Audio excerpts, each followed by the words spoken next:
So today I want to talk to you about a program that I offer as a workshop and will be offering in the next few weeks at the Edgar Cayce Center in Virginia Beach.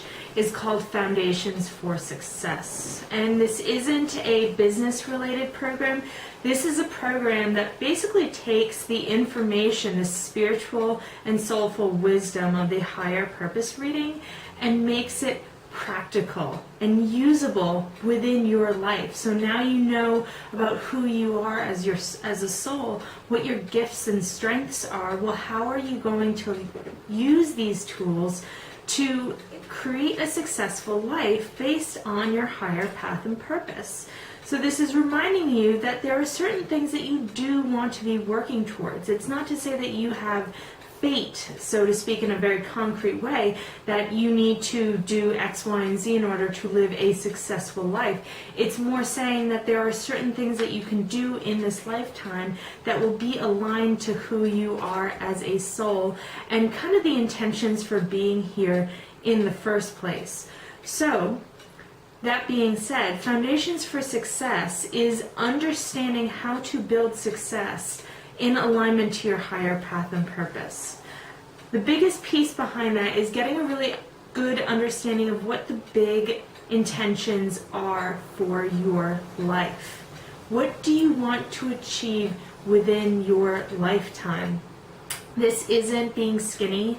This isn't necessarily being rich. This is deeper than that. Do you want to obtain meaningful relationships that help you grow? Do you want a career that helps you grow? Do you want to travel the world to help you grow?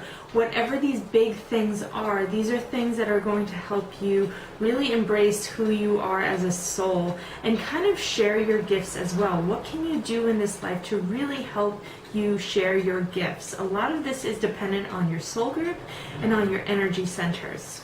So that being said, you kind of get this really big idea of what it is that you're seeking to achieve in this life. What are the big goals that you want to achieve in this life by the time you pass away? So, going a next step down from there, you want those goals to be aligned to your higher path and purpose. So then from the big vision, the big goals that you create for your life, you obviously want to narrow it down a little bit. What are some of the smaller goals that you can work on this year, over the next 5 years, over the next 5 months, over the next 2 weeks, that can help you stay on track with those bigger goals? Because everything is about staying on track. You have a big vision for what you want from your life. Well, you want to make big life decisions that will help you stay aligned to that vision. Similarly, you want to make goals, smaller, monthly, daily, annual goals that help you stay aligned to that bigger vision. Going deeper from there, you then want to make choices and steps that help you stay aligned to those basic goals. So maybe your basic goal is to become a healer.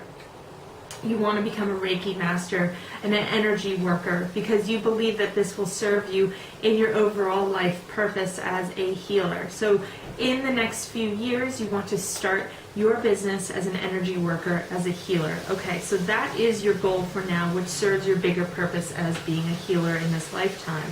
So what are some of the smaller goals? The smaller goals are a combination of indirect goals and direct goals, okay? So direct goals might be to do some training programs, might be to open up an actual business, start marketing, things like that. Pretty concrete, very obvious, clear steps that you need to do to help you become a energy worker and open up a business as an energy worker. Some of the indirect goals. Indirect is just as important as direct. Indirect is a little less obvious. These are the supportive habits, the supportive relationships, pretty much the supportive thoughts, a little bit of everything that helps to create the infrastructure of change. Because as we all know, change doesn't just come from doing a few good things. Change comes from changing your life in support of the goals that you have.